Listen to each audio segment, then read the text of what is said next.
Hi everyone, today I wanted to make a video about the top 6 best features of the Sanwa M12S radio. I've had mine for a little over a year now. I picked one up just as the M17 was starting to come out.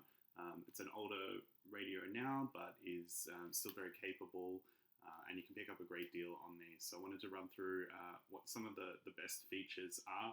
I'm not going to talk about the response speed. That's one of the reasons that a lot of people choose Sanwa or the high-end radios is the fast response. The difference is clear when you try it, and I think people are well aware of that being one of the features. We're going to take a look at 6 other things that make these great radios. Number 6 for me on the list is physical adjustments of this radio. There are a whole bunch of adjustments and parts that you can use to make those adjustments to your radio. So what we're looking at here is some of the accessories included to help with physical adjustments. We've got angled bracket. There's another one already installed on my radio. We've got different pieces to angle the trigger, different springs for the throttle and steering. You can get different tension springs, different size triggers, and different size grips for the radio. And there are many more adjustments that you can make on the radio. Underneath, you can adjust the trigger position, the trigger travel, the steering wheel position, steering wheel travel, steering wheel angle, trigger angle. There's probably more that I'm missing as well. Drop down of the steering wheel if you want to. You can move it from here, like I've done, down to here. I run mine with the steering wheel angled inward and the trigger angled outward, sort of in line with the steering. So one of the first things you might notice when you turn this radio on is it is fairly complicated. We've got lots of different options that we can go through, lots of different menus. It can be tricky to find the settings when you're first getting this radio. There is so much going on. That's why I think one of the best features, and somewhat of a little known feature, is that there is a basic mode on this radio. So if I scroll to the information section, this basic option I can turn on, and then instead of having multiple pages of menus down the bottom here, we just see this word basic, and we've got one menu with all the essential features. So if you're not trying to do anything too complicated, this is perfect for day-to-day use.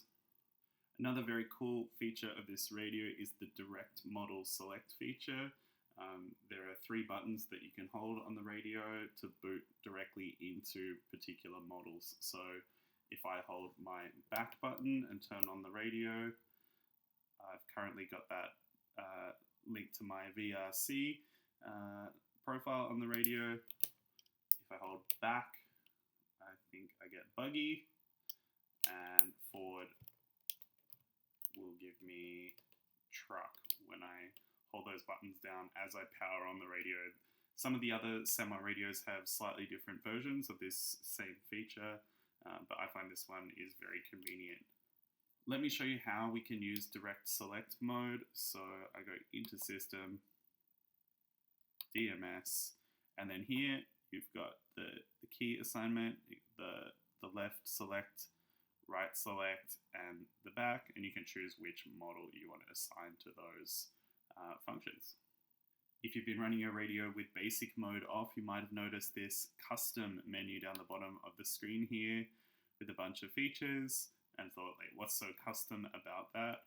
Well, you can add most of the menu items from anywhere else in the Sanwa menu screens into this one custom menu. So as I'm looking through here, if I wanted to remove servo speed from my custom menu, I can press the right arrow to cancel and take that out of my custom menu. So let's do that for a few of these. I'm going to take these options out. So say I wanted to add an item to my custom menu, what I can do is navigate to that particular menu item. For instance, say I wanted to add trim to my custom menu, I then just press the left arrow, which is going to move that onto the custom menu list. We see we've now got a C next to that item on our radio when we look at it in the menu. If I go over to my custom menu screen now, we've got trim along with channel set, and you can add many of these to make a big custom list of your favorite functions in the radio. Another cool feature can be found in the racing menu, which is R mode. At the moment it's inactive, but if I were to turn that on, what that will let me do is make custom banks of settings that I can apply to my radio while I'm driving. So say you had a vehicle that you know might need a lot of steering in some track conditions and less steering and maybe a little less aggressive throttle in some other conditions. You might not find out until you hit the track which settings will work best. So you can use R mode to quickly swap between your groups of settings for some certain items. So I could turn this setting on for dual rate steering. I could turn it on for any number of other settings in here. So let's do dual rate for steering and dual rate for brake and throttle. So then what I can do is navigate to the menu item that I want to change in the regular settings. So if I go into my racing settings here, and then I use the hotkey on my radio to switch between the different R modes. At the moment I've got it set on trim number 4, so when I press that, you can see I'm now making the settings for R1, which might be a bit less steering, still 100% throttle and 80% brake. On R2 I might have a bit more steering and a bit more brake for if the traction is coming up. And third option, I might have 100% steering, 100% throttle, and 100% brake. So then, while I'm driving, it makes it very easy to just switch between those 3 R modes. There's a colored light on the radio that you might not be able to pick up on the video, but that's indicating visually as well which R mode you are currently in.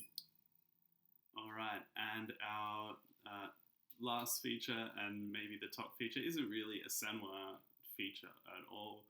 That is compatible receivers. I know that the cost of a Sanwa receiver is pretty high compared to a lot of others. I think we're paying a bit over $100 Canadian per receiver, but to the rescue we have receivers like these, compatible receivers that work very well. Same small format available for antennaless receivers, and at about a third of the price of the regular Sanwa one. So something that used to previously put people off about the Sanwa systems, there's now a great cheap alternative for receivers that work very well with the Sanwa system, have all the telemetry and SSR capability of the high-end Sanwa receivers, but for comparison cost about $30 or $40 shipped to your door.